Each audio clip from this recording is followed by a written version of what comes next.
ವಿಶ್ವಕಪ್ 2026ರ ರೋಚಕ ಫೈನಲ್ ಪಂದ್ಯದಲ್ಲಿ ಹಾಲಿ ಚಾಂಪಿಯನ್ ಅರ್ಜೆಂಟೀನಾವನ್ನ 1-0 ಅಂತರದಿಂದ ಮಣಿಸಿದಂತಹ ಸ್ಪೇನ್ ವಿಶ್ವ ಫುಟ್ಬಾಲ್ನ ಶೃಂಗಕ್ಕೇರಿದೆ.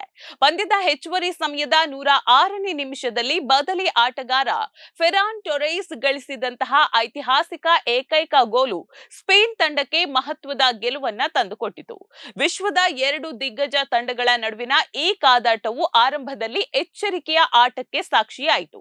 ನಿಗದಿತ 90 ನಿಮಿಷಗಳ ಕಾಲ ಎರಡೂ ತಂಡಗಳು ಯಾವುದೇ ಗೋಲು ಬಾರಿಸದೆ ಸಮಬಲವನ್ನ ಸಾಧಿಸಿದ್ವು. ಪಂದ್ಯವು ಪೆನಾಲ್ಟಿ ಶೂಟೌಟ್ ಕಡೆಗೆ ಸಾಗ್ತಿದ್ದಾಗ ಸ್ಪೇನ್ ನಡೆಸಿದ 20ನೇ ಗೋಲಿನ ಪ್ರಯತ್ನದಲ್ಲಿ ಫೆರಾನ್ ಟೊರೆಸ್ ನಿರ್ಣಾಯಕ ಗೋಲನ್ನ ದಾಖಲಿಸಿ ಪಂದ್ಯದ ಚಿತ್ರಣವನ್ನೇ ಅಲ್ಲಿ ಬದಲಿಸಿತು.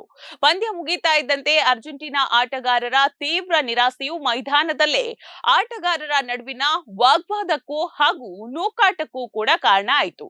ಹೆಚ್ಚಿನ ಸಮಯ ಚೆಂಡಿನ ಮೇಲೆ ನಿಯಂತ್ರಣ ಸಾಧಿಸೋದಕ್ಕೆ ಹೆಣಗಾಡ್ತಾ ಇದ್ದಂತಹ ಸ್ಪೇನ್ ತಂಡಕ್ಕೆ ಬದಲಿ ಆಟಗಾರರಾದಂತಹ ಫೆರಾನ್ ಟೊರೆಸ್ ಮತ್ತು ನಿಕೋ ವಿಲಿಯಮ್ಸ್ ಅವರ ಆಗಮನ ಹೊಸ ಚೈತನ್ಯವನ್ನ ಅಲ್ಲಿ ತುಂಬಿತು ಅಂತಾನೆ ಹೇಳ್ಬೋದು.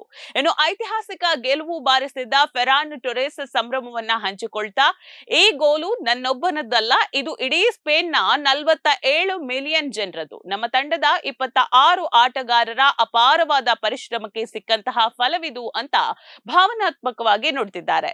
ಇನ್ನು ಬ್ರೆಜಿಲ್ನ ದಂತಕತೆ ಕಾಫು ನಂತರ 3 ವಿಶ್ವಕಪ್ ಫೈನಲ್ಗಳನ್ನ ಆಡಿದಂತಹ ವಿಶ್ವದ 2ನೇ ಆಟಗಾರ ಎಂಬ ಹೆಗ್ಗಳಿಕೆಗೆ ಪಾತ್ರರಾದ ಲಿಯೋನಲ್ ಮೆಸ್ಸಿ ಈ ಪಂದ್ಯದಲ್ಲಿ ತಮ್ಮ ನಿರೀಕ್ಷಿತ ಪ್ರಭಾವಿ ಆಟವಾಡುವಲ್ಲಿ ವಿಫಲರಾದರು.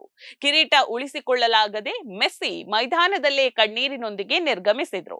ಒಟ್ನಲ್ಲಿ ವಿಶ್ವದ ಕೋಟ್ಯಾಂತರ ಫುಟ್ಬಾಲ್ ಅಭಿಮಾನಿಗಳನ್ನ ತುದಿಗಾಲಿನಲ್ಲಿ ನಿಲ್ಲಿಸಿದ 2026ರ ಫಿಫಾ ವಿಶ್ವಕಪ್ ಸ್ಪೇನ್ ತಂಡದ ಈ ಅದ್ಭುತ ಗೆಲುವಿನೊಂದಿಗೆ ಸುಖಾಂತ್ಯವನ್ನ ಕಂಡಿದೆ. ಒಂದ್ ಕಡೆ ಈ ಹೊಸ ಇತಿಹಾಸ ಬರೆದು ಸಂಭ್ರಮಿಸ್ತಾ ಇರುವಂತಹ ಸ್ಪೇನ್ ಆಟಗಾರರು, ಮತ್ತೊಂದ್ ಕಡೆ ಕೊನೆಯ ವಿಶ್ವಕಪ್ ನಲ್ಲಿ ಕಣ್ಣೀರಿನೊಂದಿಗೆ ನಿರ್ಗಮಿಸಿದ ಲಿಯೋನಲ್ ಮೆಸ್ಸಿ. ಈ ಫೈನಲ್ ಪಂದ್ಯವು ಕ್ರೀಡಾ ಲೋಕಕ್ಕೆ ಎಂದೂ ಮರೆಯಲಾಗದಂತಹ ಒಂದು ಸಾಹಸ ಭಾವನೆ ಮತ್ತು ರೋಚಕತೆಯ ಕಥೆಯನ್ನ ನೀಡಿದೆ.